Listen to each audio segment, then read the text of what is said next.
चलिए मित्रों, शुरू करते हैं हम अपना आज का करंट अफेयर। देखते हैं हमारी आज की जितनी भी महत्वपूर्ण खबरें हैं सभी पे विस्तार से चर्चा और विश्लेषण करते हैं।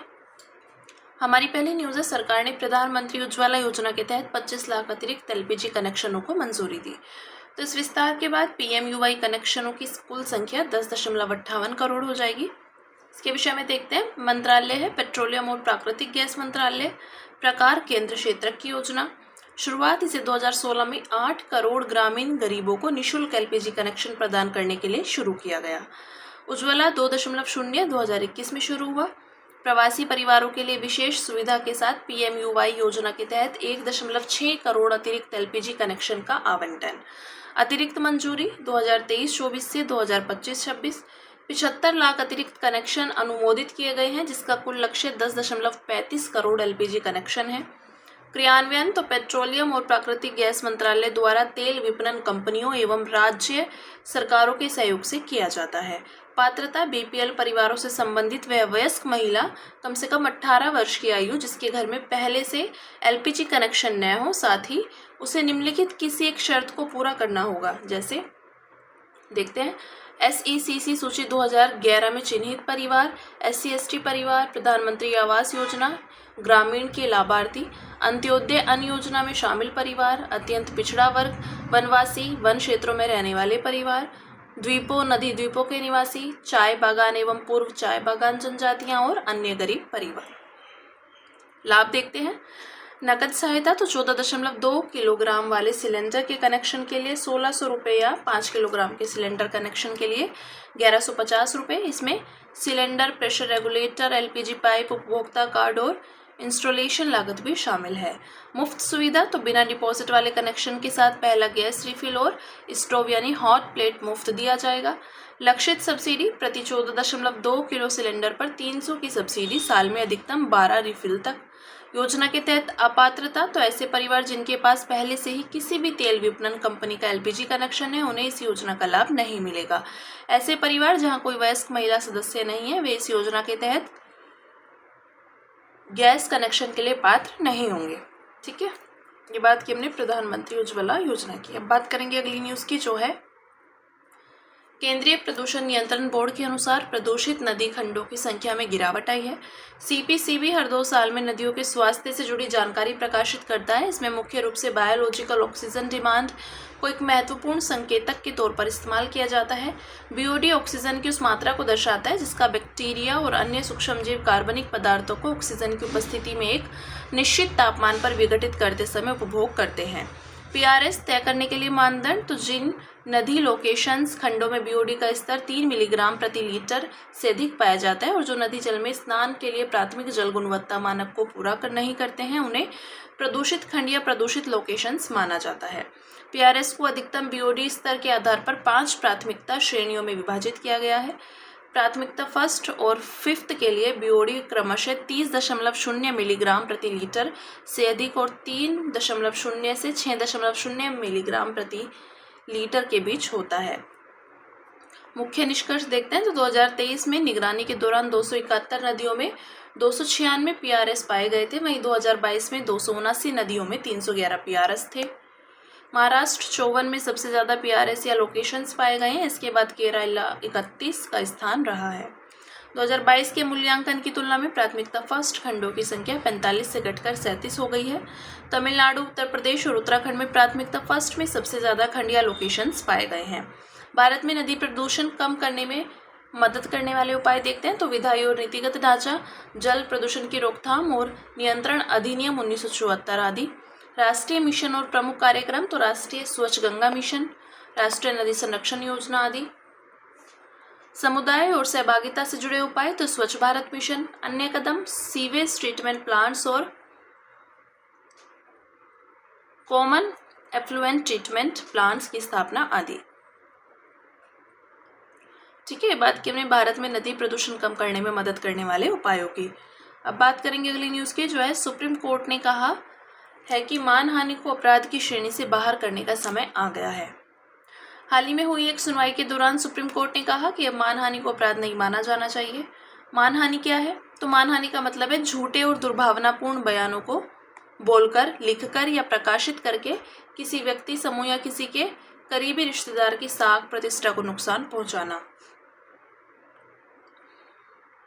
आमतौर पर मानहानि के दो रूप हैं, लिखित और अपमानजनक लेख में से मानहानि और मौखिक बदनाम करने से संबंधित मानहानि।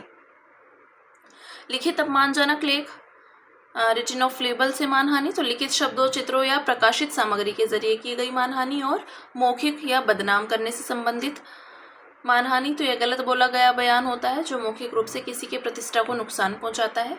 भारत में प्रावधान स्थिति, तो भारतीय कानून के तहत पीड़ित व्यक्ति मानहानि के लिए क्रिमिनल अपराध और या सिविल अपराध दोनों तरह से मुकदमा दायर कर सकता है। वर्तमान में भारतीय न्याय संहिता की धारा 356 में मानहानि को अपराध घोषित किया गया है। यह पहले आईपीसी यानी भारतीय दंड संहिता की धारा 499 के अंतर्गत थी। मानहानि को अपराध की श्रेणी से बाहर करने की आवश्यकता क्यों है? तो अभिव्यक्ति की स्वतंत्रता का उल्लंघन।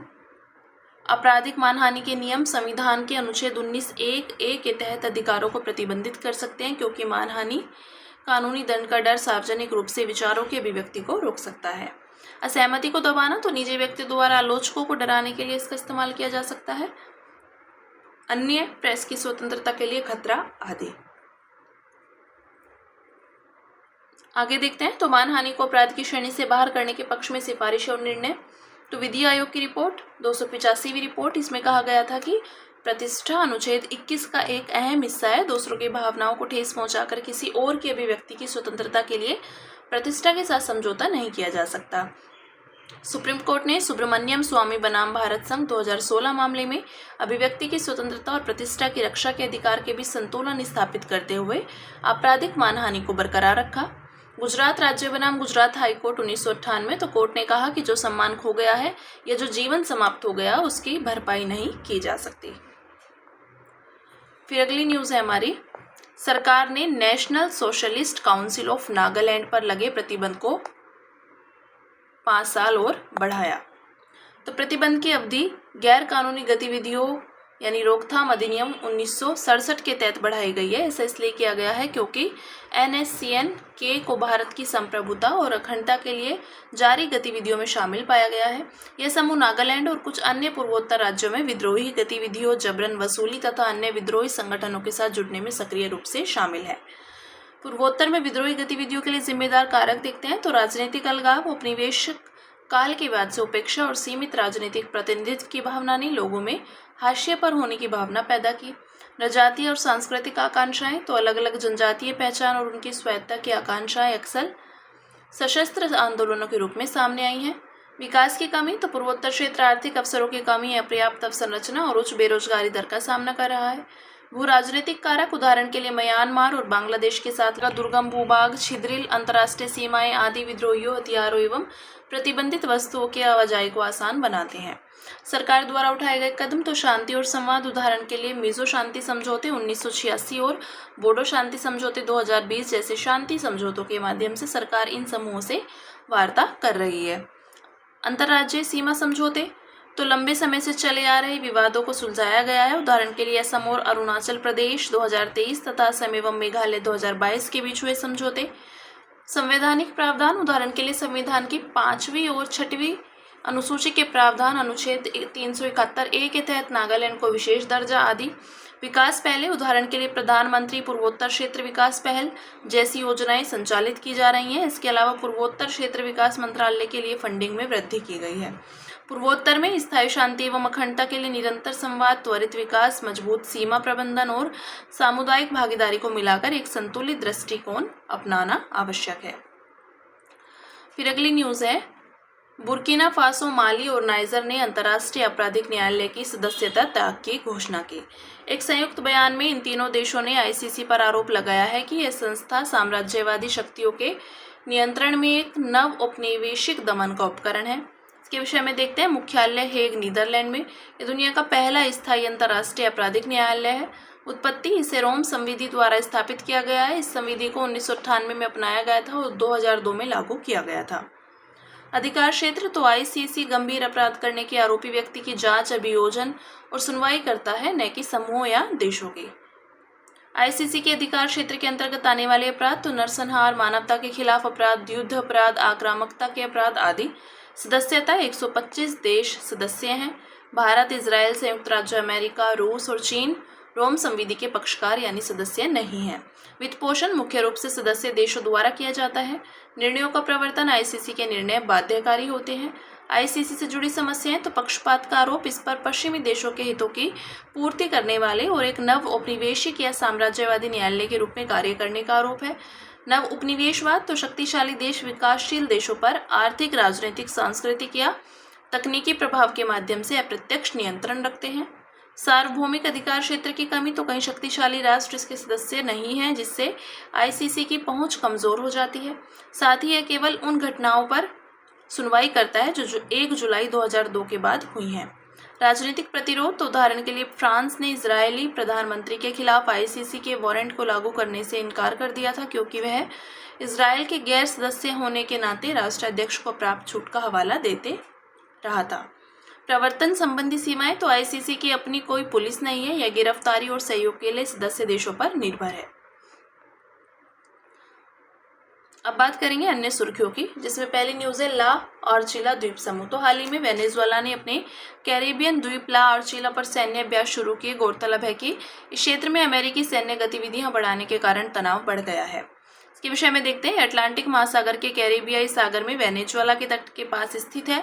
यहाँ वेनेजुएला का एक सैन्य अड्डा स्थित है। नॉन डिलीवरेबल फॉरवर्ड मार्केट तो भारतीय रिजर्व बैंक ने स्टैंड अलोन प्राइमरी डीलर्स को नॉन डिलीवरेबल फॉरवर्ड मार्केट में नॉन डिलीवरेबल रूपी डेरिवेटिव्स में कारोबार करने की अनुमति दी। स्टैंड अलोन प्राइमरी डीलर्स तो मुख्य रूप में से गैर बैंकिंग वित्तीय कंपनियां होती हैं, जिन्हें सरकारी प्रतिभूतियों में प्राइमरी डीलर से संबंधित कार्य करने की अनुमति दी गई है। इसके विषय में देखते हैं। तो एनटीएफ मार्केट आमतौर पर ऑफशोर यानी विदेशी बाजार होता है, जो किसी मुद्रा के मूल देश के मौद्रिक प्राधिकरण के विनियम के नियंत्रण से मुक्त होता है। नॉन डिलीवरेबल फॉरवर्ड वास्तव में कैश में निपटान वाला डेरिवेटिव कॉन्ट्रैक्ट होता है। इसका उपयोग मुद्राओं के विनिमय दर से जुड़े जोखिम से बचाव के लिए किया जाता है, खासकर उन मुद्राओं के लिए जिन पर कुछ प्रतिबंध या पूंजी संबंधी नियंत्रण होते हैं। एक मानक फॉरवर्ड कॉन्ट्रैक्ट के विपरीत नॉन डिलीवरेबल फॉरवर्ड का निपटान कैश में किया जाता है और यह भुगतान आमतौर पर अमेरिकी डॉलर जैसी पूर्ण परिवर्तनीय मुद्रा में किया जाता है। फिर नेक्स्ट है मैत्री 2.0 क्रॉस इंक्यूबेशन प्रोग्राम। तो भारतीय कृषि अनुसंधान परिषद ने Bharat Brazil cross incubation program in agritech का दूसरा संस्करण लॉन्च किया। इस प्रोग्राम को मैत्री 2.0 कहा गया। यह एक संयुक्त पहल है जो मैत्री 1.0 के अनुभवों पर आधारित है। इसे ICAR द्वारा भारतीय और ब्राजीलियाई स्टार्टअप और इनोवेटर्स के बीच सहयोग बढ़ाने के लिए शुरू की गई है। उद्देश्य है संधारणीय कृषि, डिजिटल तकनीक और मूल्य श्रृंखला विकास पर ध्यान देकर मजबूत खाद्य प्रणाली को बढ़ावा देना, को इंक्यूबेशन और सीमा पार स्टार्टअप एक्सचेंज के लिए एक मंच प्रदान करना। नेक्स्ट सियोम नदी। तो हाल ही में प्रधानमंत्री ने अरुणाचल प्रदेश में चीन की सीमा के करीब सियोम नदी पर हेयो और टाटो फर्स्ट नामक 2 जलविद्युत परियोजनाओं की आधारशिला रखी। इसके विषय में देखते हैं। यह पूर्वी हिमालय से निकलती है। यह नदी अपने अधिकांश अपवाह मार्ग में पश्चिम से पूर्व की ओर बहती है और अंत में सियांग नदी में मिल जाती है। अरुणाचल प्रदेश की सियांग नदी आगे कई नदियों के मिलने के बाद ब्रह्मपुत्र नाम से बहती है। फिर नेक्स्ट है प्रोडक्शन गैप रिपोर्ट 2025। तो प्रोडक्शन गैप रिपोर्ट 2025 को Stockholm Environment Institute, climate analytics और International Institute for Sustainable Development ने जारी किया। रिपोर्ट के मुख्य बिंदुओं पर एक नजर डालते हैं। तो अत्यधिक उत्पादन वर्ष 2030 में निर्धारित जीवाश्म ईंधन उत्पादन वैश्विक ताप वृद्धि को 1.5 डिग्री सेल्सियस तक सीमित करने के लिए आवश्यक स्तर से 120% अधिक और 2 डिग्री सेल्सियस तक सीमित करने के लिए आवश्यक स्तर से 77% अधिक होगा। इसमें कोयला की भूमिका सबसे नुकसानदेह है, क्योंकि 2030 तक इसका अनुमानित वैश्विक उत्पादन ताप वृद्धि को 1.5 डिग्री सेल्सियस सीमित रखने के लिए आवश्यक स्तर से 500% अधिक होगा। सरकारों द्वारा दी जाने वाली जीवाश्म ईंधन सब्सिडियां तो अब तक के सर्वोच्च स्तर के करीब बनी हुई हैं, जबकि इनको कम करने की प्रतिबद्धताएं पहले से की जा चुकी हैं। फिर है तिरा घाटी। तो पाकिस्तान के खैबर पख्तूनख्वा प्रांत की तिरा घाटी में विस्फोट में 20 से ज्यादा लोग मारे गए। तिरा घाटी के विषय में देखते हैं। तिरा पाकिस्तान के पश्चिम मध्य और पख्तूनख्वा प्रांत में स्थित एक पहाड़ी क्षेत्र है। यह अफगानिस्तान पाकिस्तान सीमा पर खैबर दर्रे और खाकी घाटी के बीच स्थित है। खैबर पख्तूनख्वा प्रांत में स्थित खैबर दर्रा काबुल को पेशावर से जोड़ता है। यहाँ मुख्य रूप से अफरीदी और ओरकजई पश्तून जनजातियां निवास करती हैं। ऐतिहासिक तिरा अभियान के दौरान अफरीदियों ने ब्रिटिश के खिलाफ जिहाद छेड़ा था, खैबर चौकियों पर कब्जा कर लिया था और पेशावर के पास किलों पर हमला किया था।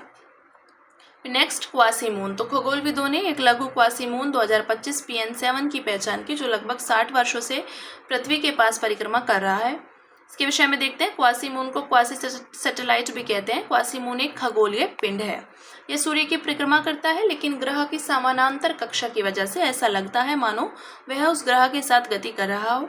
यह मुख्य रूप से सूर्य के गुरुत्वाकर्षण से प्रभावित होता है, न कि ग्रह के गुरुत्वाकर्षण से। यह एक वास्तविक चंद्रमा यानी मून नहीं है, क्योंकि यह चंद्रमा की तरह प्रत्यक्ष रूप से ग्रह की परिक्रमा नहीं करता है। खगोलविद अब तक पृथ्वी के 6 ज्ञात क्वासीमून की खोज कर चुके हैं। फिर नेक्स्ट है व्योम मित्र। तो इसरो के अध्यक्ष वी नारायण ने AI संचालित रोबोट व्योम मित्र का अनावरण किया। यह रोबोट दिसंबर 2025 में मानव रहित गगनयान मिशन के साथ उड़ान भरेगा। इसके विषय में देखते हैं। विकासकर्ता भारतीय अंतरिक्ष अनुसंधान संगठन यानी इसरो। यह AI आधारित हाफ ह्यूमनॉइड रोबोट है। व्योम मित्र नाम संस्कृत के 2 शब्दों व्योम यानी अंतरिक्ष और मित्र यानी दोस्त से मिलकर बना है। यह महिला रोबोट अंतरिक्ष यात्री मॉड्यूल के मापदंडों की निगरानी करने, चेतावनी जारी करने और जीवन रक्षक प्रणालियों से जुड़े कार्यों को रोकने में सक्षम है। अन्य कार्य, ये 6 पैनल्स को संचालित कर सकती हैं और पूछे गए सवालों को जवाब दे सकती हैं। अंत में बात करेंगे सुर्खियों में रहे स्थल की, जो है मोरक्को, राजधानी रबात। भारत और मोरक्को ने 22 सितंबर 2025 को रबात में रक्षा सहयोग पर एक समझौता ज्ञापन पर हस्ताक्षर किए। मोरक्को अफ्रीका के उत्तर पश्चिम किनारे पर स्थित है। यह एकमात्र अफ्रीकी देश है जिसकी तट रेखा अटलांटिक महासागर और भूमध्य सागर से मिलती है। स्थलीय सीमाएं अल्जीरिया और पश्चिमी सहारा के साथ लगती हैं। भौगोलिक विशेषताएं, सबसे ऊंचा बिंदु है माउंट टॉपकल, सबसे लंबी नदी द्रा नदी, हाई एटलस पर्वत सामान्य मौसम वाली तटरेखा को सहारा मरुस्थल से अलग करता है। ठीक है, ये बात की हमने मोरक्को की। तो हमारी आज की जितनी भी महत्वपूर्ण खबरें थी, हमने सभी पे विस्तार से चर्चा और विश्लेषण किया। इसी के साथ मिलते हैं कल अपनी नई खबरों के साथ।